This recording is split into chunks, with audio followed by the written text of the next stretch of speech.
This story will cover from then to now and next, all about change, how to turn losers into winners.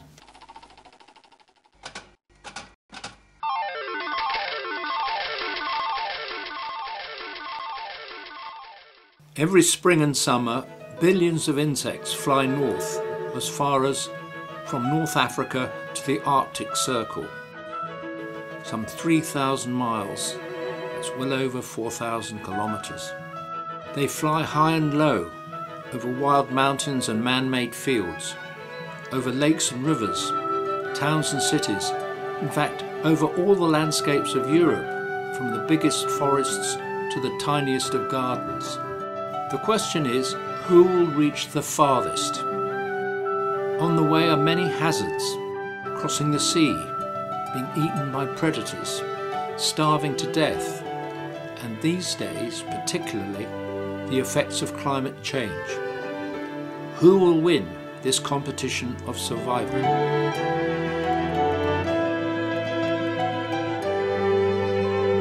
Along the length of the hot Mediterranean, the contenders set off in early summer.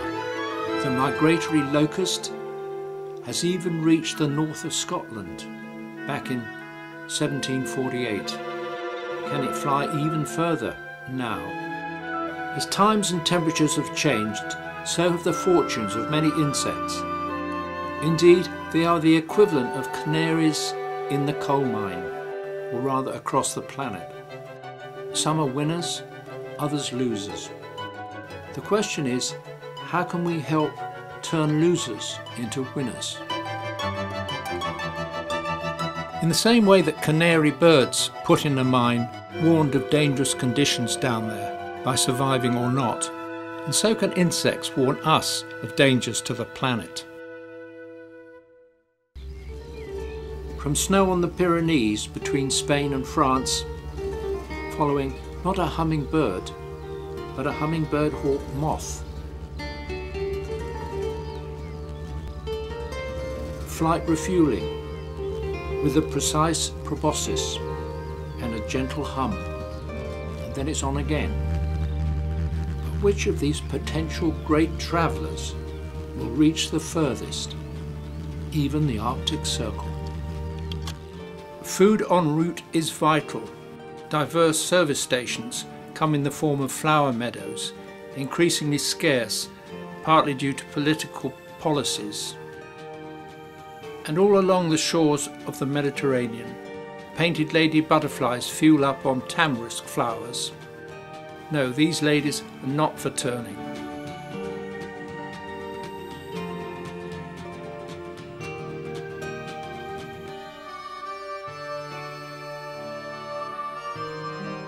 Yes, they're off.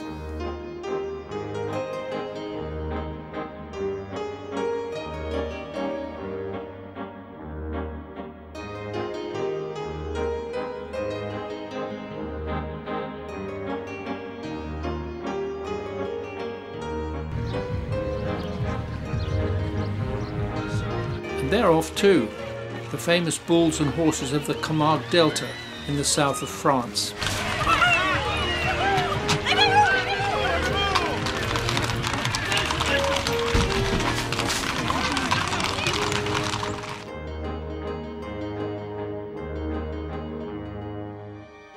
And the equally famous flamingos that travel the world.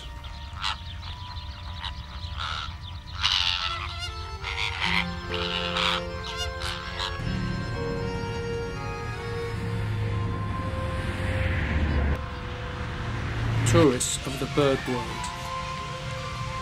A white-tailed bumblebee. Aeronautical engineers have said technically it can't fly, but wrong. Insects of all sorts have successful ways of migrating, as over the Rock of Gibraltar, watched by an ape below, in the hot Mediterranean sun. That, the climate, now influences the lives, travels and ranges of millions of insects across Europe. They can tell us a lot about what is happening to the planet and our impact on it. So this is, in effect, an insect road movie.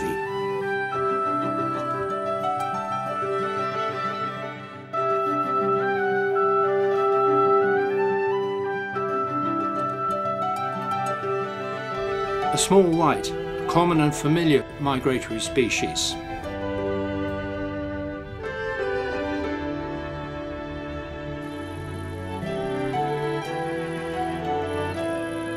And the violet carpenter bee, spreading north due to climate change, now crossing the English Channel.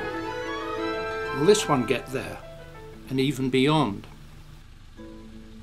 Plants, be they the leaves or the flowers, are vital to the lives of most insects, and they of course are dependent on the weather and the changing seasons, like these drying out grasses.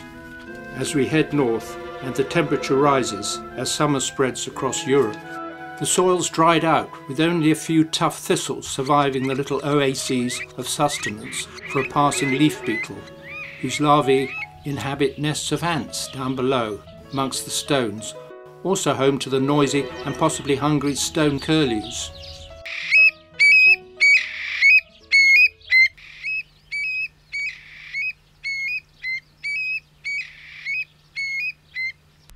And on the road again. Verges are important lifelines for insects on the move. Strips of plants best left alone to help these creatures under pressure, not just cutting, spraying and climate change.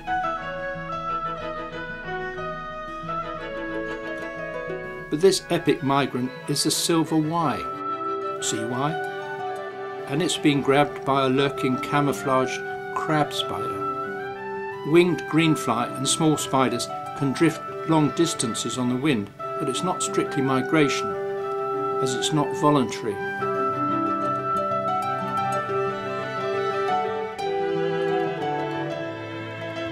June is Dog Rose Month in central France. And a hoverfly, which does much more than hover, refueling at a filling station. We get our energy from oil, but insects depend ultimately on the sun, making plants grow. But that ancient arrangement is now changing, much faster than before.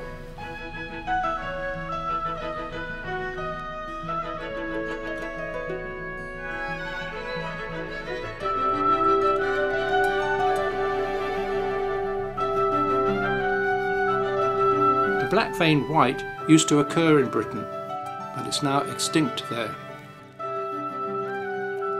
Here in France, with a change in climate, its future is in doubt, as it is with many species of insects, perhaps revealing warnings from the wild.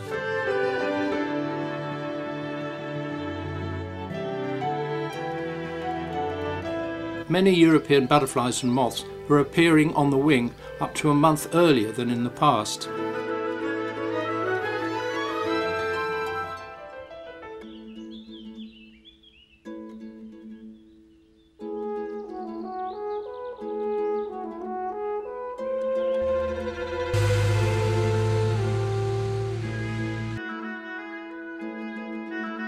As far as rainfall is concerned, this is a crucial ingredient in the lives of many insects, as it is with humans, and for a brown trout too, for that matter. Two kinds of fly fishermen, him and us. Like roadside verges and hedgerows, migrating butterflies may follow these routes. Damselflies are not flies, but like delicate dragonflies, and some, surprisingly, can cross the English Channel and have been colonising southeast England as a response to climate change. Even this fragile-looking white plume moth can make that crossing. Now for the harvest. As climate affects farming and crops, so are insects connected with the way people use the land. This has become increasingly modernised with powerful machines, pesticides and fertilisers. Add to that climate change and you have a potential mix of winners and losers. The question is how to turn losers into winners.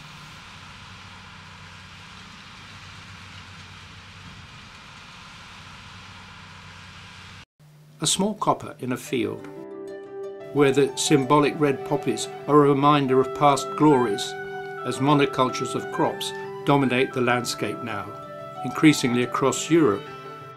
Crops may need to be force-fed with fertilizers to feed us, and the pressure is always on to improve yields for more and more humans. And we really need bees too for pollination of all kinds of crops, a job mere humans can't do.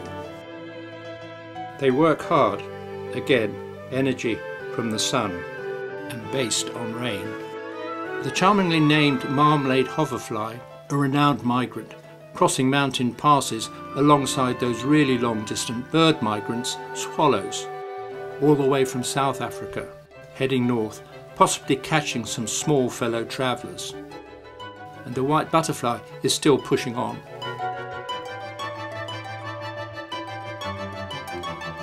So is one of the browns, also still in contention. Amazingly, to reach the Arctic Circle, but the castle is home to insect eaters, mainly small insects. A rather twitchy wall lizard eats insects. A crag martin, a sort of mini swallow, an agile aerial hunter, another insect eater, with eyes in the sky and on the tower.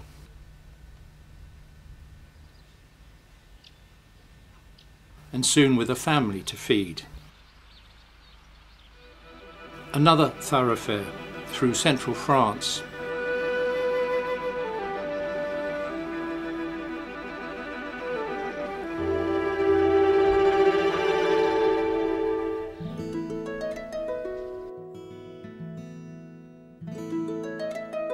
To the typical houses of the Saloon region.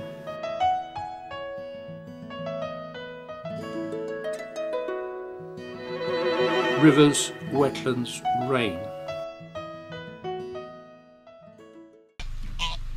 Aquatic birds and insects, all managed by man here, and sluices for ages.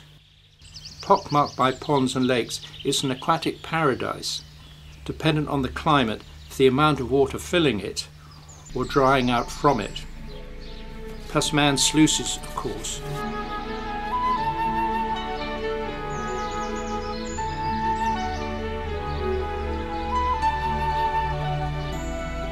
A great crested grebe shares his pond with rather nervous fish, noisy, sexy frogs, and damselflies mating in their acrobatic fashion. Their courtship dances are somewhat hazardous, watched closely by the grebe and the frogs.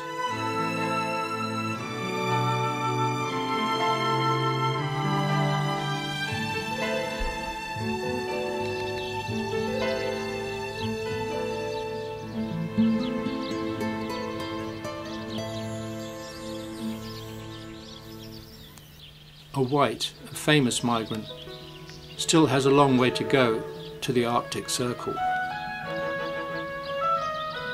Plants into cattle, milk and meat into us.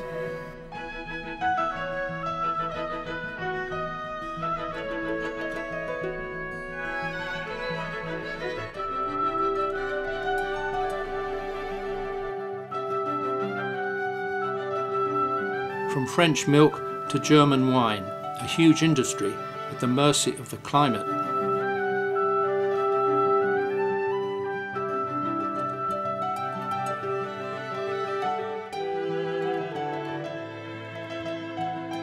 As is possibly white sedum, the food plant of a very special butterfly, the Apollo.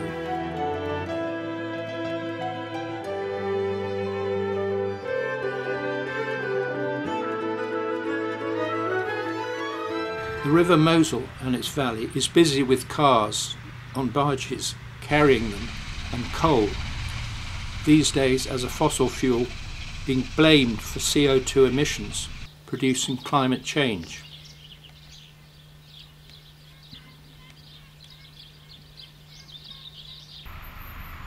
Global warming and sea level rise.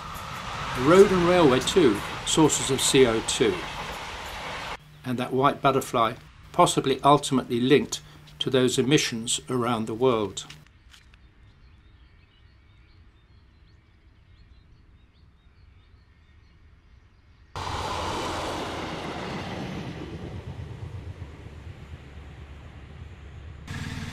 Or could this change his life, turning a winner, so far, into a loser?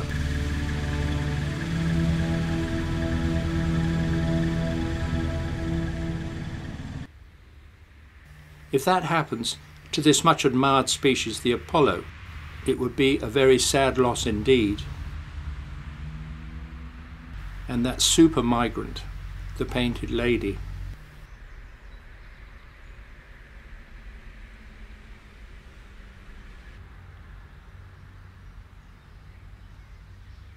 The Apollo is a great flyer, navigating with ease through this common thoroughfare of traffic.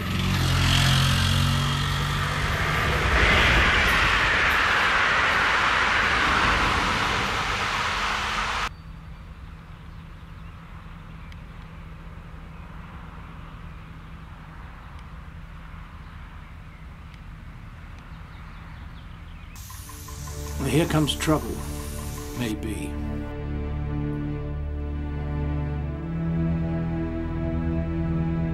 The caterpillar's food plant and the source of the adult's nectar must not be poisoned.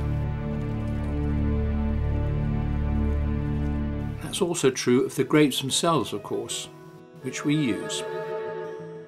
The whole future of this German region could be in the balance as temperatures change.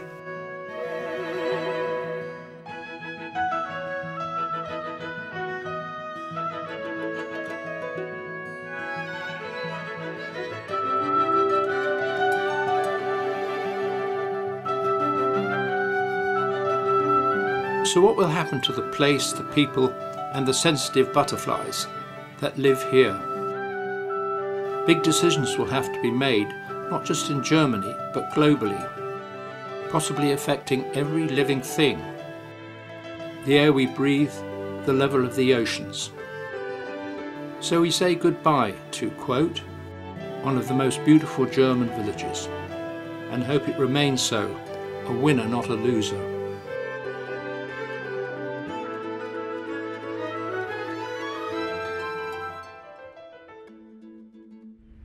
And on to a rather less lovely spot, Calais, on the north shore of France, the rather barren, windswept coast of the English Channel, sadly notorious for its human immigrants. Not exactly an enticing challenge for a migrating insect, say a ladybird, a hoverfly, a locust, a hummingbird hawk moth, or a painted lady, or even that determined small white butterfly. Food minimum, tarmac maximum. This is one way to cross, in the ferry business, always being changed. And this is another. A herring gull has big strong wings to cope with the wind and can swim. A grasshopper hasn't and can't. But one species, a small green bush cricket, produces advanced guards, pioneers, which often prove to be very long-winged and more mobile individuals capable of extended flights. How's that for enterprise? For those who do manage to cross the English Channel, they've still got 2,000 miles or over 3,000 kilometres to go, should they be able to reach the Arctic Circle. How will climate change affect them? Watch part 2 and you'll find out.